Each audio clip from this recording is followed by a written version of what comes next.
टुनी चिड़िया अपनी बहू टुनटुनी चिड़िया के साथ प्यार से रहती थी।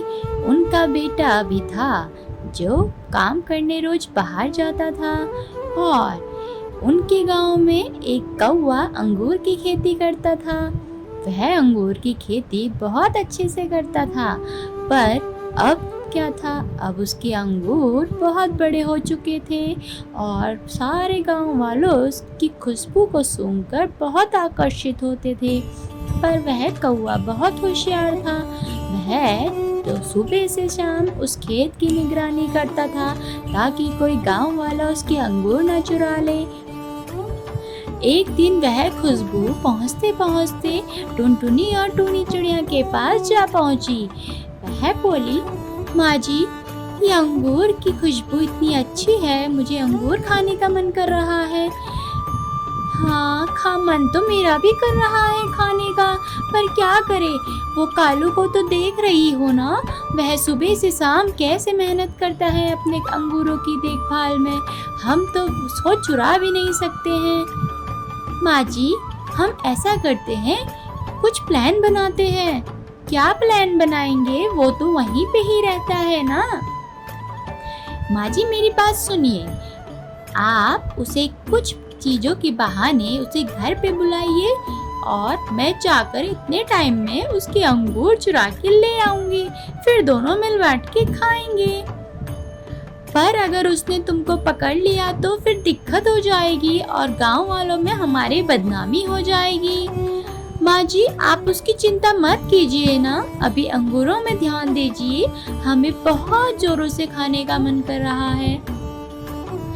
तो टुनटुनी और टूनी का प्लान शुरू हो जाता है। टुनटुनी चिल्लाती है, अरे कालू, कालू भैया देखो ना, मेरे घोंसले में सांप घुस आया है, जल्दी से इसको निकालिए, बाहर निकालिए ना, ये हमको खा जाएगा। तो कालू डर के उसकी आवाज़ सुन के भागा भागा जाता है और वहाँ हर तरफ छानबीन करता है।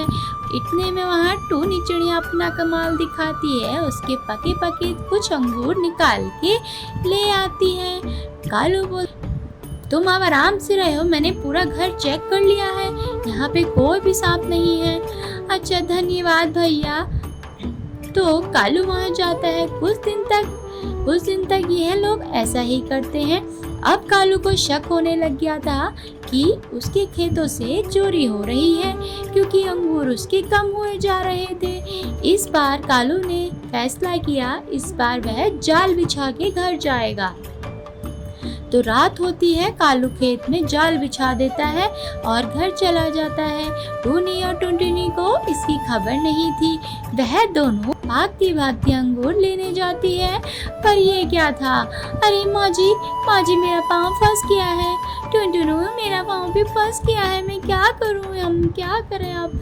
तो इतने में उनकी आवाज़ सुन के कालू कौवा आ जाता है और बोलता है, अच्छा, तुम दोनों थे जो मेरे यहाँ से अंगूर चुराते थे, मुझे हमें माफ़ कर दीजिए भैया, हम आगे से नहीं चुराएंगे, पर तुम लोगों की वजह से मेरा बहुत नुकसान हुआ है भैया, मैं आपके सारे नुकसान की भरपाई कर दूंगी, पर अभी हमें छोड़ दीजिए, गांव वालों के आने से पहले हमें छोड़ दीजिए, नहीं तो हमारी बहुत बदनामी होगी। तो कालू कौवा उन्हें छोड़ देता है और आज के बाद टुनटुनी और टूनी अंगूरों की चोरी नहीं करते। अगली कहानी के साथ फिर मिलेंगे, तब तक के लिए बाय बाय। टोनी की शादी कालू से होती है। कालू इस जंगल में बहुत टाइम से रहता था। टोनी के घर में टोनी के साथ टुनटुनी भी रहती थी। टुनटुनी उसकी भाभी होती है और टोनी की शादी को काफी समय हो चुका था, पर उसका अभी तक कोई भी बच्चा नहीं हुआ था। इसी समस्या को देख के कालू और टोनी बहुत ही परेशान रहते थे। वह समझ नहीं पा रहे थे दिक्कत कहाँ आ रही है। तो एक दिन कालू, तुम मुझे कभी बच्चा दोगी या नहीं दोगी? मेरे तो भाग्य भी फूट गए जो मैंने तुमसे शादी करी। या तो तुम्हें मैं घर से बाहर निकालूंगा या मैं अपनी जिंदगी ही खराब कर दूंगा। मुझे तो कुछ समझ ही नहीं आ रहा है। आप ऐसा क्यों बोल रहे हो? कभी न कभी हमारा बच्चा हो जाएगा, इतना परेशान मत हो ना। अब भगवान ने जो चाहा वही तो होगा ना। मैं नहीं जानता किसी भगवान को। कालू ऐसा कहकर चला जाता है और पर कुछ ही समय बाद कालू को शराब पीने की लत लग जाती है। कालू शराब के नशे में इतना धुत रहने लगा था कि मानो और कोई है ही नहीं उसके लिए। कालू की शराब पीने की आदत भी बच्चे की परेशानी को लेकर हुई थी। वो भी बहुत टेंशन में आ गया था और टूनी यह देख के बहुत ही परेशान थी। टूनी घर में कहती है, अब मैं क्या करूं, मैं कहाँ जाऊं, अपनी परेशानी किसे बताऊं। इतने में टुनटुनी आती है। अरे क्या हुआ, मुझे बताओ। देखो ना टुनटुनी, हमारा कितने सालों से बच्चा नहीं हुआ है। अब इन्हें मैं कैसे बताऊं, इसमें मेरा कोई दोष नहीं है। यह तो मुझे ही भला बुरा बोल के चले जाते हैं। आप टेंशन मत लीजिए, इसका इलाज भी मैं जल्दी ही कुछ ना कुछ ढूंढकर मैं आपको बताऊंगी। आप तब तक अपने दिमाग को बस शांत ही रखिए। तो टुनटुनी भी ऐसा कहकर चली जाती है, पर टूनी बहुत टेंशन में बैठी रहती है। एक दिन टुनटुनी आती है। अरे मैं माँ बनने वाली हूँ। अरे क्या बात है टुनटुनी, मुझे यह सुनकर बहुत ही खुशी हुई। अब जल्दी से आप भी बन जाइए, फिर दोनों नन्हे मुन्नों के साथ खेलेंगे। हाँ टुनटुनी, मेरा तो बस यही मन है। अब चलो, कालू आएंगे घर पे तो मैं उसे ये खुशखबरी जरूर सुनाऊंगी। तो कालू जैसे ही घर आता है शराब के नशे में धुत। अरे सुनते हो? हाँ क्या बताना है बताओ। कल मुँह ही कहेगी मेरी जिंदगी खराब तो कर ही दी है, अब बताओ कौन सी टेंशन और मेरे सर पे डालनी है। अरे नहीं नहीं, मेरी पूरी बात तो सुनिए। टुनटुनी माँ बनने वाली है। वाह, मुझे तो पहले ही पता था, तू तो मुझे कभी बच्चा देने ही नहीं वाली है। अब तो बस मैं तो तुझसे तलाक ही चाहता हूँ। तो कालू उसे बहुत पीटने लग जाता है, बहुत ही ज्यादा। इतने में टुनटुनी आती है, टूनी को बचा लेती है और उसको अपने साथ ले जाती है। और टुनटुनी उसे कहती है, तुम चिंता मत करो, कालू को जो बोलना है बोलने दो। तुम बस माँ की पूजा करती रहो, 1 हफ्ते तक माँ के व्रत करो, तुम्हें बच्चा जरूर मिलेगा। तो टूनी पूरे ध्यान लगाकर वो माँ की पूजा करती है और कुछ ही समय बाद उसे भी ये खुशखबरी मिल जाती है कि वह दोनों भी माँ बाप बनने वाले थे। तो कालू यह चीज सुनकर बहुत ही खुश होता है और टूनी से बहुत माफी मांगता है और फिर वह दोनों हंसी खुशी रहने लगते हैं। अगली कहानी के साथ फिर मिलेंगे, तब तक के लिए बाय बाय।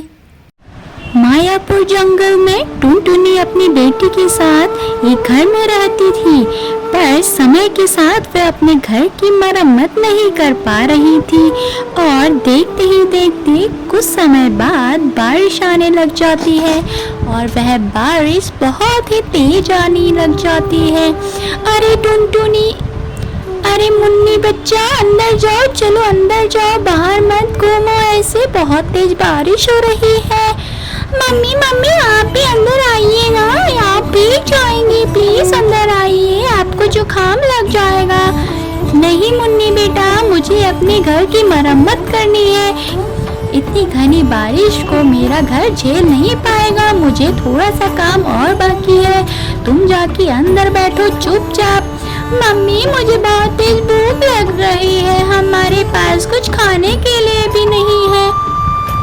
तुम रुको मुन्नी बेटा, मैं अभी तुम्हारे लिए कुछ लेके आती हूँ, तब तक इस घर से बाहर मत जाना। ठीक है मम्मा। तो टुनटुनी इतनी घनी बरसात में कालू कौआ की दुकान में जाती है। कालू भैया मुझे थोड़ा राशन दे दो ना, मेरी बच्ची अंदर अकेली है घर में, मुझे जल्दी उसके पास जाना है।